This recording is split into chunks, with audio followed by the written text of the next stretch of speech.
Thank you very much, Stéphane. Yes, thank you for building. Actually, I like very much your presentation because it builds on the morning presentation, beginning of the afternoon, and as well previous presentation. So thanks a lot.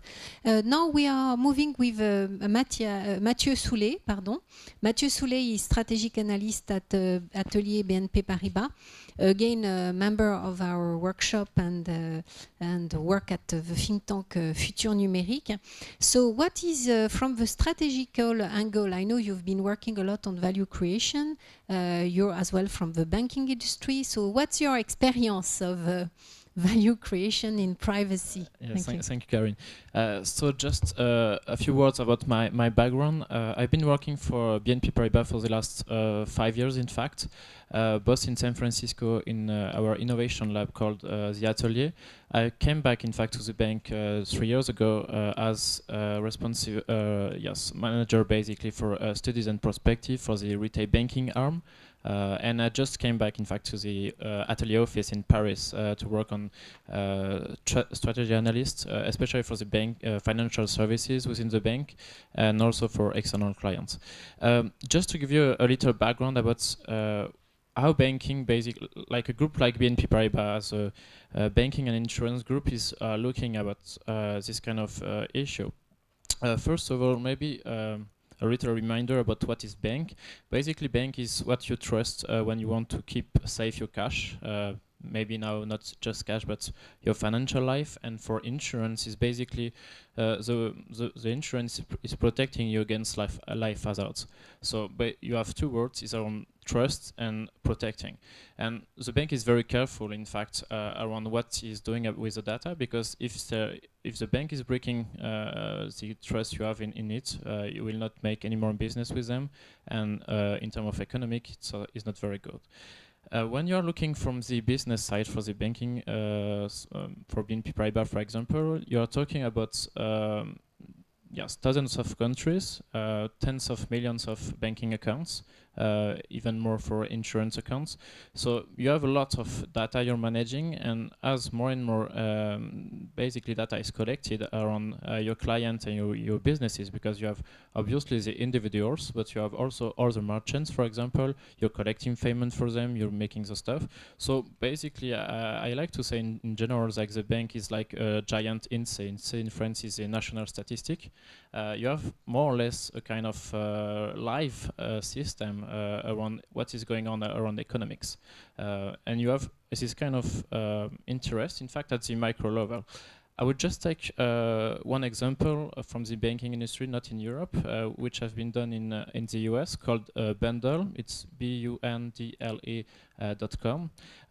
It's Citibanks which work with Morningstar and Microsoft to release some of anonymized data about city individuals, so 10 of millions of card orders around restaurants. Why? Because they wanted to show basically to potential clients. It was the pilot was done in New York to show clients what was the average bills they paid, for example, in a restaurant.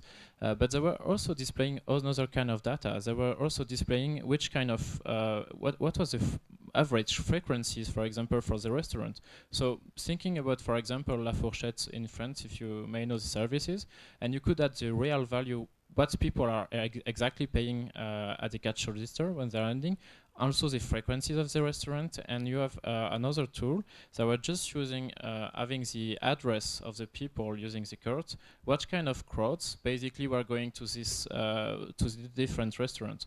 For example, those people from Manhattan were going outside to Brooklyn, like, I don't know, on Friday night to the specific restaurant, or it was more local crowds or this kind of stuff. So I would say there is no limit technically in imagining new services based on financial data. The issue is how basically to display it to the appropriate people without fears. That's a very big question. And also, what is the economic value you could find as a bank? Because obviously you're using, in this specific case, you're using financial data for non-financial purpose. So very big question in terms of sectors. I would like also to take one other example, maybe it's not from the banking industry. It's from Disney. Disney in the US have been working a lot the last few years for the theme park. So you have the Disneyland in Paris, you have one also in Florida, and they have been working for something called Magic Band. It's basically you have a bracelet that is like aggregating all your data. So you can have your key to your hotel room, you have your ticket for Disneyland, you have also your payment associated with it. So when you are going into the Disney World in Florida today, with this bracelet, you can basically do whatever you want in the park without having to find your tickets, to find anything. So what they are basically telling to the customers the added value, it's basically if you want to have the most customized and personalization of your experience in Disney. We are talking about magic, it's Disney World. Basically, you could share with us whatever you have. Maybe it's a birthday of your children, maybe you have a specific stuff to celebrate. Just tell us and we'll make the experience much more personalized. And it was, I like to think, in fact, that when we're talking about economic value, it's about also, we're talking about the services and the user-centric. If you are providing basically the needs of your clients, in the case of Disney, the visitors of the park wants to enjoy their stay. They don't want to be sure what kind of, where is my ticket when I want to check at the restaurant, etc. So it's just making it the experience frictionless for them, and it's providing value. And of course for Disney, it's amazing.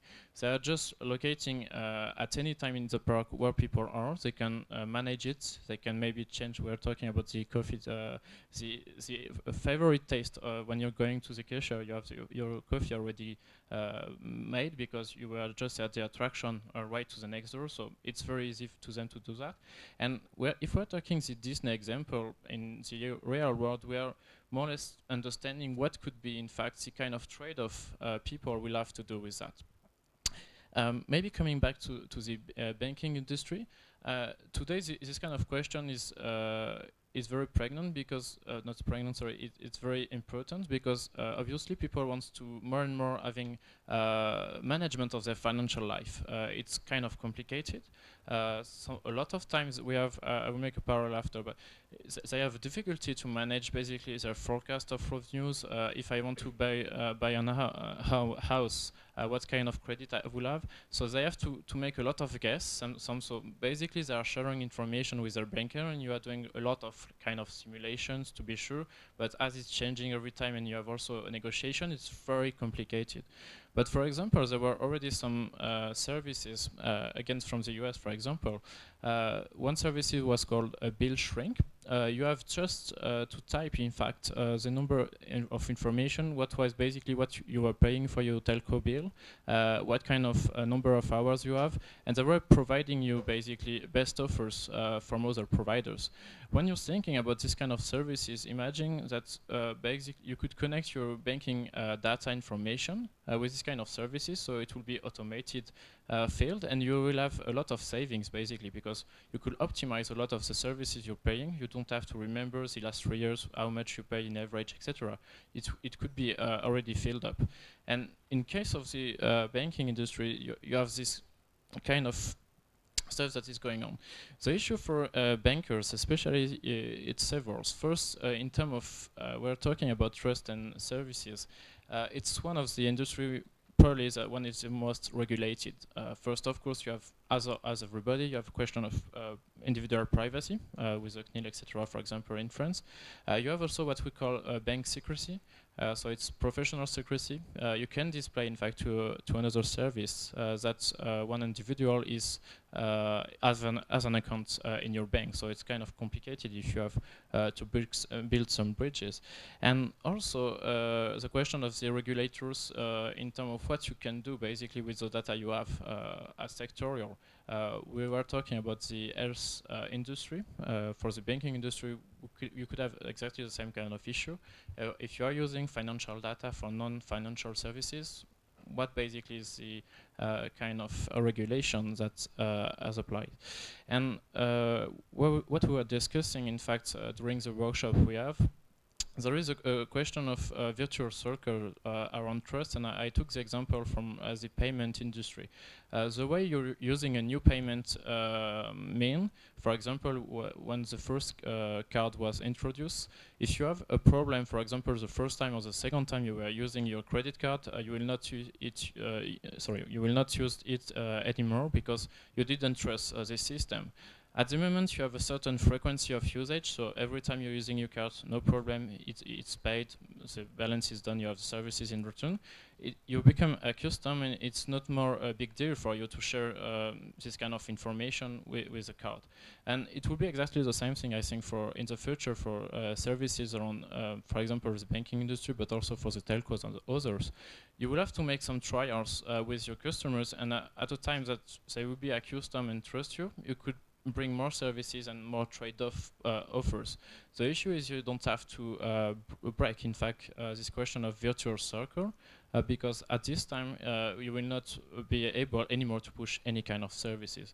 So it's the kind of big deals, and I join my colleague from Orange for that. Maybe the traditional actors like bankings and telcos have a question of reputation and a way to manage basically the trust of their clients that is maybe a little different from what we call the digital barbarians, because we know that if we're breaking something, we'll not maybe be able in the future to do business with them.